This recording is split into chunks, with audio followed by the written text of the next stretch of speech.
छत्रपती शिवाजी महाराजांनी राऊत ही पदवी देऊन त्या घराण्याचा सन्मान करून त्या घराण्याला किल्ले संरक्षणाची जबाबदारी त्यांच्या खांद्यावरती सोपविण्यात आलेली होती।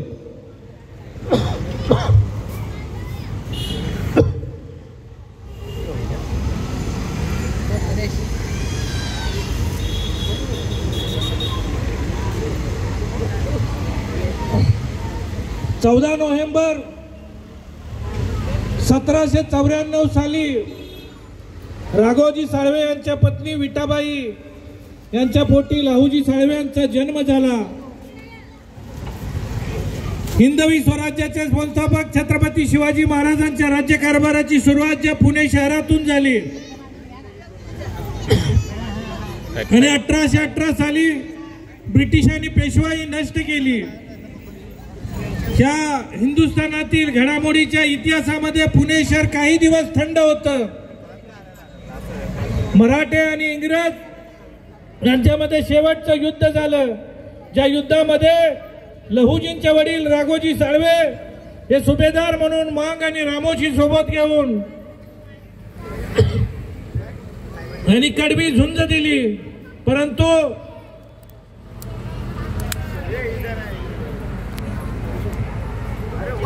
लहुजी साळवे तर्रा भांड 22 वर्षाचा पोरगा हा स्वराज्याच्या लढ्यात सामील झाला आणि येथूनच खऱ्या अर्थाने स्वातंत्र्याच्या लढ्याची सुरुवात झाली। इंग्रजांची सत्ता नष्ट करण्यासाठी शरीरात असलेला रक्ताचा शेवटचा थेंब असेपर्यंत इंग्रजांना चढो की पळो करणार म्हणून 17 नोव्हेंबर 1817 साली जगेन तर देशासाठी मरेन तर देशासाठी अशी घोर प्रतिज्ञा करून देशाला महान संदेश देणारा त्यावेळेस एकमेव क्रांतिकारी व्यक्ती म्हणजे ते लहुजी साळवे वस्ताद होते।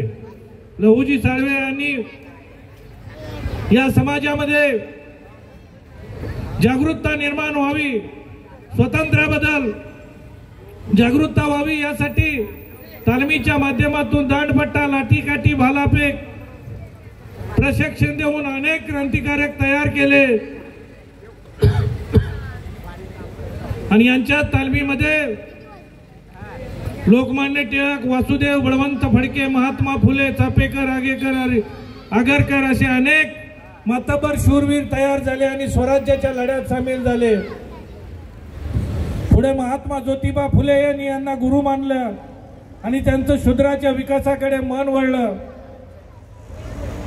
हजारो वर्ष शिक्षणापासून वंचित असलेला समाज आणि शूद्रांच्या विकासाकडे मन वळल्यानंतर 2,500 वर्षानंतर दलितांना ही शिक्षणाची दरे उघडे झाली आणि 1848 साली महात्मा ज्योतिबा फुले यांनी पुण्यामध्ये दलितांसाठी पहिली शाळा चालू केली।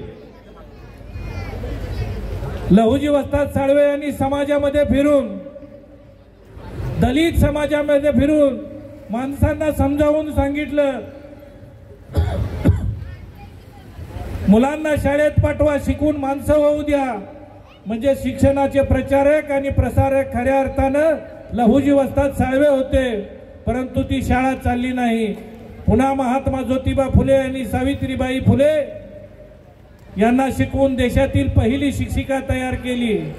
पूर्वी स्त्री शिक्षण घेणे हे धर्माच्या विरोधात असून पाप आहे असं समजलं जात होतं, परंतु महात्मा ज्योतिबा फुले यांनी 15 मार्च 1852 साली पुण्यातील भिडेवाड्या या ठिकाणी मुलींची पहिली शाळा सुरू केली आणि सावित्रीबाई शाळेत जात असताना आणि शाळेतून येत असताना ब्राह्मणवाद्याचा धर्म बुडवणारी म्हणून तिच्या अंगावरती शेण फेकलं, चिखल फेकला, दगड फेकले, कचरा फेकले, परंतु लहुजी वस्ताद साळवे यांनी सावित्रीबाईंना शाळेत जात असताना आणि शाळेतून येत असताना संरक्षण दिलं। ज्या घरातून सावित्रीच्या अंगावरती कचरा फेकला जात होता त्या घरावरती लहुजी वस्ताद साळवे यांनी दगडाचा वर्षाव केला, कारण लहुजी वस्ताद साळवे यांना माहित होतं स्त्री शिक्षित झाली तर अनेक पिढ्या शिक्षित होतील, म्हणून लहुजी वस्ताद साळवे यांनी सावित्रीबाई फुले आणि महात्मा फुले यांना साथ दिली। पूर्वी स्त्री शिक्षण घेणं केवळ राजे रजवाडे आणि ब्राह्मणांच्या यांच्यामध्येच होतं, परंतु शूद्राच्या मुलींनी का शिकू नये म्हणून लहुजी साळवे यांनी 14 वर्षाच्या मुक्ताला 3रीच्या वर्गात शिकत असताना शाळेमध्ये घातली आणि त्याच मुक्तानं अस्पृश्यांच्या दयनीय स्थितीला अनुसरून मांगामाराच्या दुःखाविषयी आपला धर्म हा निबंध लिहिला। त्या निबंधाचा सारांश मी थोडक्यात सांगतो। मुक्ता म्हणते, जर बायबलचा आधार घेऊन इंग्रज, मुसलमान कुराणाचा आधार घेऊन आणि जर वेदाचा आधार घेऊन ब्राह्मण जर आपापल्या खऱ्या खोट्या धर्माप्रमाणे सुखी असतील तर हे परमेश्वरा आमचा धर्म कोणता आम्हाला सांग। आणि त्याच वेळेस 200 वर्षापूर्वी ज्या मुक्तानं तुम्हाला ना आम्हाला सांगितलं की आपण धर्म नसलेली माणसं आहोत, आणि म्हणून खऱ्या अर्थानं मुक्तानं जे परिवर्तन केलं आणि हा निबंध एवढा गाजला की इंग्रज सरकारनं तिचं पारितोषिक देऊन सन्मान केला। आज या ठिकाणी या सार्वजनिक जयंतीच्या निमित्तानं मी या समाजाला एवढंच सांगू इच्छितो की आपण सर्वांनी मुक्ता असेल, लहुजी साळवे असेल, ज्यांनी शिक्षणासाठी कष्ट घेतलं, शिक्षणासाठी समाजाला त्या काळात प्रवृत्त केलं की शिका, मुलांना शाळेत पाठवा, शिकून मोठं व्हा।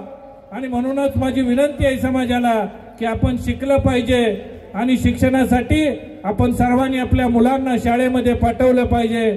आणि समाजामध्ये पाठवत असताना, शाळेत पाठवत असताना सुद्धा समाजात सुद्धा संघटित झालं पाहिजे।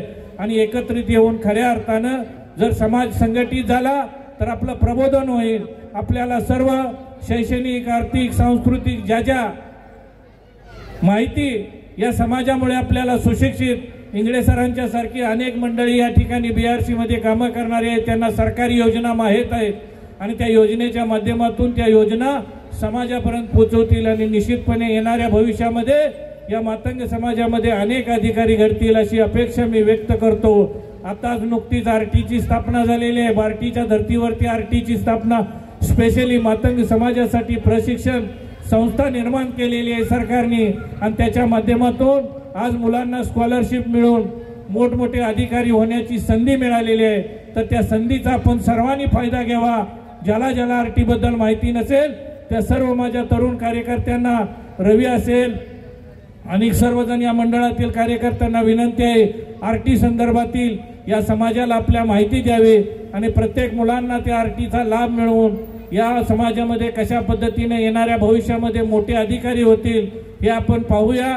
आज या ठिकाणी मला या कार्यक्रमानिमित्त आपण बोलवलं, या ठिकाणी 2 शब्द बोलण्याची संधी दिली त्याबद्दल मी आयोजकाचं पुन्हा एकदा मनपूर्वक आभार मानतो आणि हार्दिक स्वागत करतो। आणि माझं वाढलेलं भाषण या ठिकाणी थांबवतो, कारण अजून अनेक कार्यक्रम या ठिकाणी होणार आहेत आणि ते कार्यक्रम मला पाहण्याचा मलाही योग मिळेल एवढंच या ठिकाणी सांगतो। जय लहुजी, जय अण्णा। धन्यवाद साहेब। हॅलो, धन्यवाद सगळ्या मान्यवरांचं।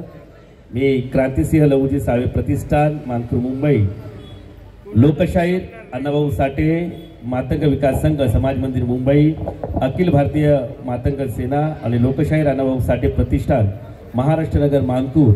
आपण पाहता क्रांतिसिंह लहुजी साळवे प्रतिष्ठान यांच्या वतीनं क्रांतिसिंह लहुजी साळवे यांची 230वी संयुक्त महाजयंती सोहळा।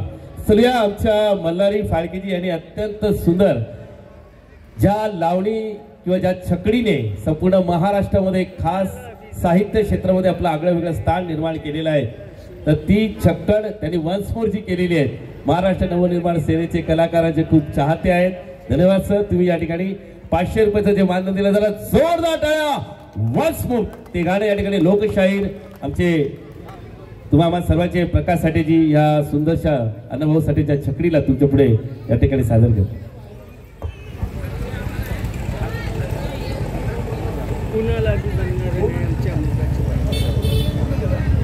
हॅलो,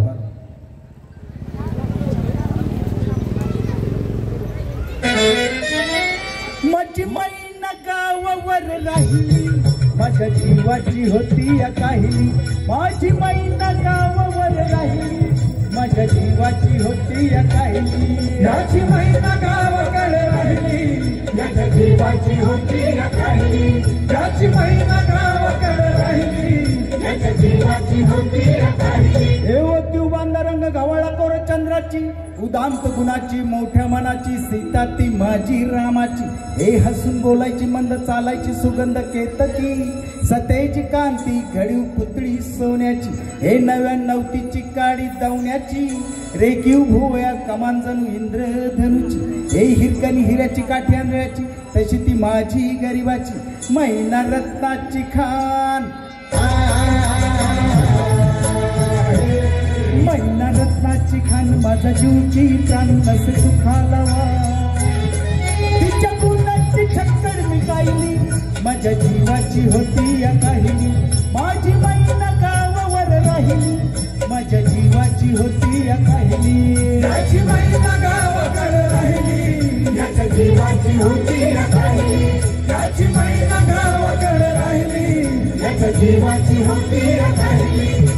अहो या गरिबीनं ताटा तूट केली आम्हा दोघांची, अहो या गरिबीनं ताटा तूट केली आम्हा दोघांची, झाली तयारी माझी मुंबईला जाण्याची, वेळ होती त्या भल्या पहाटेची, बांधाबांध झाली भाकर तुकड्याची, आणि घालवीत निघाली माझी मैना चांदरी शुक्राची, एक गावतरीला येताच कळी कोमरली तिच्या मनाची, शिकस्त केली मी तिला हसवण्याची, खैरात केली पत्रांची वचनांची, दागिन्यानं मडवून काढायची, हे बोलू केली शिंदेशाही तोड्याची, आणि साज कोल्हापुरी वज्रटिका गळ्यात माळलं पुतळ्याची, एक कानात गोखर पायात मासोळ्या, एक कानात गोखर पायात मासोळ्या, दंडात तिळा आणि नाकात नथ सर्जाची, परिमली नाही कळी तिच्या अंतरीची, आणि छातीवर दगड ठेवून वाट धरली होती म्या मुंबईची, मैना खचली मनात,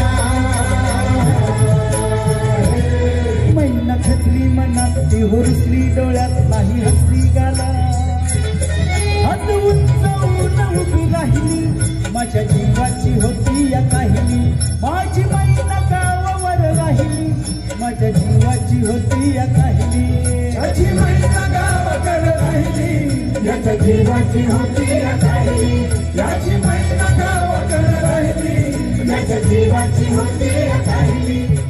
अहो या मुंबईत गर्दी बेकारांची, आणि त्यात भरती झाली माझी एकाची, हे मड्यावर पडावी मुळभर माती तशी गत झाली आमची, ही मुंबई यंत्राची तंत्राची, जगणाऱ्यांची मरणाऱ्यांची, शेंडीची दाढीची, हडसनच्या गाडीची, नायलॉनच्या जॉर्जेटच्या तल्लम साडीची, हे बुठाच्या जोडीची, पुस्तकाच्या थडीची, माडीवर माडी हिरव्या माडीची, पैदासीत भलती चोरांची, हे आईत खाऊंची शिरजोरांची, हरामखोरांची, भांडवलदारांची, हे पोटासाठी पाठ धरली होती ना कामाची, परवा केली नाही उन्हाची थंडीची पावसाची, हे पाण्यानं भरलं खिस्स माझं, वान मला एका छत्रीची, आणि त्याच दरम्यान उठली चळवळ संयुक्त महाराष्ट्राची, हे बेळगाव कारवार निपाणी गोव्यासह एका वार्षिक राज्याची, चकाकली संगीन अन्यायाची, फौज उठली बिनीवरची, कामगारांची, शेतकऱ्यांची आणि मध्यमवर्गीयांची, उठला मराठी देश, उठला मराठी देश, आला मैदानी पेश, वैर करण्या नामशेष, गोळी डमडमची छातीवर साहिली, माझ्या जीवाची होती या काहिली, माझी मैना गावावर राहिली, माझ्या जीवाची होती या काहिली, याची मैना गावाकडे राहिली, याच्या जीवाची होती या काहिली, याची मैना गावाकडे राहिली, याच्या जीवाची होती या काहिली. आणि अण्णाभाऊ साठे घर बुडाली गर्वाची, मी तूपणाची, जुलमाची, जबरीची, तस्कराची, हे निघून लकत झाली इंद्रजिताची, आणि 14 चौकड्याचं राज रावणाचं लंका जळाली त्याची, आणि तीच गत झाली आहे या कलियुगामध्ये मोरारजी देसाई आणि सखा पाटलाची, अखेर झाली ही मुंबई महाराष्ट्राची, परळच्या प्रलयाची, लालबागच्या राडायची, फाउंटनच्या चढायची, झालं फाउंटनला जंग, झालं फाउंटनला जंग, तिथं बांधून जंग आला मर्दानी, रक्ताची मर्दानी वाहिली, माझ्या जीवाची होती या काहिली, माझी मैना गावावर राहिली, माझ्या जीवाची होती या काहिली, माझी मैना गावाकडे राहिली, जीवाची होती या काहिली, याची महिला गावाकडे राहिली, याच्या जीवाची होती या काहिली. महाराष्ट्रानं गुढी उभारली विजयाची, महाराष्ट्रानं गुढी उभारली विजयाची, न दाखवली रीत पाठ भिंतीला लावून लढायची. फरीत मग थांबली नाही माझ्या अंतरीची, गावाकडं मैना माझी भेट नाही तिची. तीच गत झाली आहे या खंडित महाराष्ट्राची, तीच गत झाली आहे या खंडित महाराष्ट्राची. बेळगाव कारवार डांगोमरगावर मालकी दुजाची, दौंड खंडिलीची कमाल दंडिलीची, चीडवेकीची गरज एकीची. म्हणून विनवली आहे या महाराष्ट्राला शाहिराची. आता वळू नका, आता वळू नका, रणी पळू नका, तुम्ही चळू नका. बिनी मारायची अजून राहिली, माझ्या जीवाची होती या काहिली. माझी मैना गावावर राहिली, माझ्या जीवाची होती या काहिली. माझी मैना गावावर राहिली, माझ्या जीवाची होती या काहिली. माझी मैना गावावर राहिली, माझ्या जीवाची होती या काहिली. माझ्या जीवाची होती या काहिली. धन्यवाद सगळ्यांना. जय अण्णा, जय लवजी. जरा जोरदार टाळ्या. माझा BRCतला सहकारी मित्र प्रकाश साठेजी, इतकी सुंदर